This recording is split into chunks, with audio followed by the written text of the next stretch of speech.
नमस्कार, मैं हूं सत्येंद्र शर्मा और आप देख रहे हैं दैनिक भास्कर। उत्तर प्रदेश डीजी होमगार्ड विजय कुमार मौर्य का आज पूरा कार्यकाल हो चुका है। होमगार्ड विभाग में उन्होंने 3 साल बेमिसाल काटे, लेकिन बावजूद इसके कई ऐसे सवाल खड़े रह गए जो अभी भी तमाम होमगार्ड स्वयंसेवकों और तमाम ईमानदार अधिकारियों के जहन में गूंज रहे हैं। हालांकि विजय कुमार मौर्य के इन 3 साल के कार्यकाल को बेमिसाल तौर पर देखा जा रहा है, लेकिन एक सवाल यह है कि तमाम वो अधिकारी जिन पर भ्रष्टाचार के आरोप थे, मुकदमा पंजीकृत थे, इसी के साथ साथ फिर चाहे वसूली का खेल हो या फिर फर्जी ड्यूटी का मामला हो, उन तमाम अधिकारियों की फाइलों पर अभी भी धूल जमी रह गई। हालांकि जब विदाई समारोह हुआ तो उस दौरान उत्तर प्रदेश के तमाम मंडलीय कमांडेंट और तमाम मंडलीय कमांडेंट के साथ साथ जिला कमांडेंट और तमाम बड़े अधिकारी यहाँ पर मौजूद रहे। नम आंखों से तमाम लोगों ने विजय कुमार मौर्य को विदाई दी, लेकिन इस सवाल का जवाब तमाम लोग ढूंढते रह गए। इससे पहले उन्होंने एक प्रेस कॉन्फ्रेंस की और प्रेस कॉन्फ्रेंस में 3 साल बेमिसाल कार्यों का पूरा स्ट्रक्चर, पूरा ढांचा और किस तरीके से होमगार्ड विभाग में संलिप्त भ्रष्टाचार पर लगाम लगाने के प्रयास किए गए।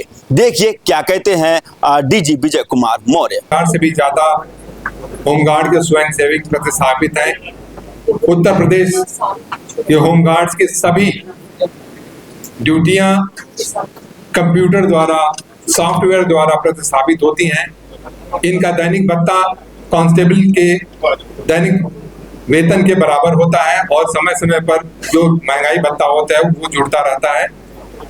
हम होमगार्ड के जवान के जो स्वयंसेवक हैं वे एक और जहां पर कि यूपी 112 की आपात व्यवस्था में पायलट का काम कर रहे हैं, लगभग 9000 के आसपास ऐसी व्यवस्था में लगे हैं। साथ साथ 5000 से भी ज्यादा हमारे होमगार्ड के स्वयंसेवक ट्रैफिक व्यवस्था में लगे हुए हैं।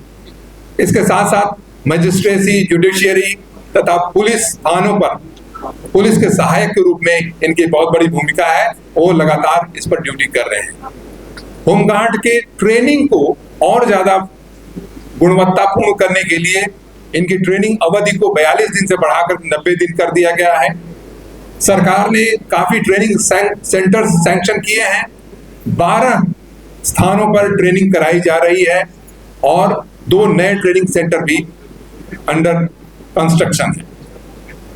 कुल मिलाकर के इन्हें नए वेपन जैसे इंसास की ट्रेनिंग के लिए भी प्रयास किए जा रहे हैं और साथ साथ होमगार्ड्स को जो मैंडेट है आपदा प्रबंधन में, उसके लिए तैयार किया जा रहा है। प्रत्येक जिले में राहत आयुक्त के द्वारा व्यवस्थापित ट्रेनिंग में इनकी ट्रेनिंग कराई जा रही है और अब इस समय लगभग 4000 से ज्यादा होमगार्ड के स्वयंसेवक आपदा प्रबंधन में ट्रेनिंग कर चुके हैं। इनका कभी भी उपयोग कोई भी आपदा आने पर किया जा सकता है। इसके साथ साथ हम लोगों ने विगत में महाकुंभ में 14000 से भी ज्यादा होमगार्ड के स्वयंसेवकों ने अपनी सेवाएं दी हैं। कई लोगों की जान बचाया, कई दिव्यांगजनों को दर्शन कराया, पूजा कराया और स्नान करवाया और बहुत सारे लोगों की दुआएं हासिल की हैं। होमगार्ड विभाग उत्तर प्रदेश पूरे देश का अग्रणी विभाग है और बहुत अच्छी तरह से आगे बढ़ रहा है।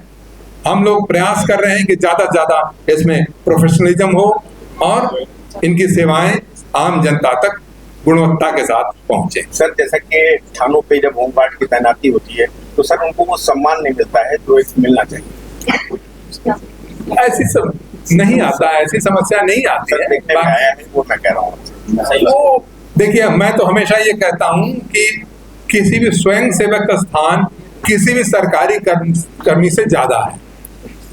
स्वयं सेवक ये स्वयं सेवक है, तो किसी भी स्वयं सेवक को आप कहेंगे समाज में उनकी इज्जत किसी स्वयं सेवक की एक सरकारी अधिकारी कर्मचारी से ज्यादा होनी चाहिए।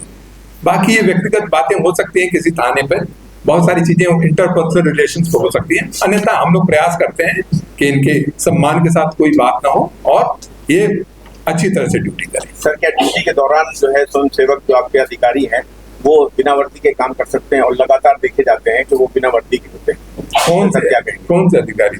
सर कंपनी कमांडर ज्यादातर कंपनी कमांडरों की ये बिना वर्दी में सर होते हैं वहाँ पे? नहीं, इनको ड्यूटी के दौरान उन्हें वर्दी में ही होना चाहिए। वर्दी भत्ता भी उनको इसीलिए मिलता है। 44,000 भर्ती का जो रास्ता है वो कब तक साफ हो जाएगा, उसको लेकर के भी तमाम चर्चाएं हैं। तो ये मैं ये अथॉरिटी नहीं हूँ इस बारे में कोई कमेंट करने के लिए, तो इसलिए जो है आप कई बार पूछा जाता है, लेकिन हम लोग नहीं, भर्ती का काम सरकार का है, हम तो केवल एग्जीक्यूशन का काम करते हैं। सर उन कंपनी कमांडर के लिए क्या कहेंगे सर जो बिना वर्दी लगातार? कोई भी इस तरह का है, ड्यूटी में डिरेक्शन माना जाएगा और ड्यूटी के प्रति उनकी लापरवाही मानी जाएगी। निश्चित रूप से इसमें कोई भी कोताही नहीं है ड्यूटी के प्रति। यद्यपि कि हम वेलफेयर के प्रति पूरी तरह समर्पित हैं, लेकिन किसी तरह से ड्यूटी के यदि गड़बड़ी है तो उसके लिए किसी जीरो टॉलरेंस है। वो 2011-12 के लगभग हुई थी, 2011-12। उसके बाद फिर हमारे यहाँ जो रेगुलर भर्तियां हैं वो नहीं हो सकी हैं और मिलता का आश्रित हमारा जो होमगार्ड्स रहता है उसका आश्रित जो है वो हमारा घोषणा कर दिया था बजट के दौरान ही, उसमें भी काम चल रहा है। हमने फाइल बढ़ा दी है। आयुष्मान योजना के अंतर्गत माननीय मुख्यमंत्री स्वयं घोषणा की थी, तो उसमें हो रहा है, जो ही बहुत जल्दी शीघ्र हो जाना चाहिए। डीजी विजय कुमार मौर्य 1991 बैच के आईपीएस अधिकारी हैं और उनके इस सेवा काल में करीब 9 बड़े पुरस्कार मिले हैं।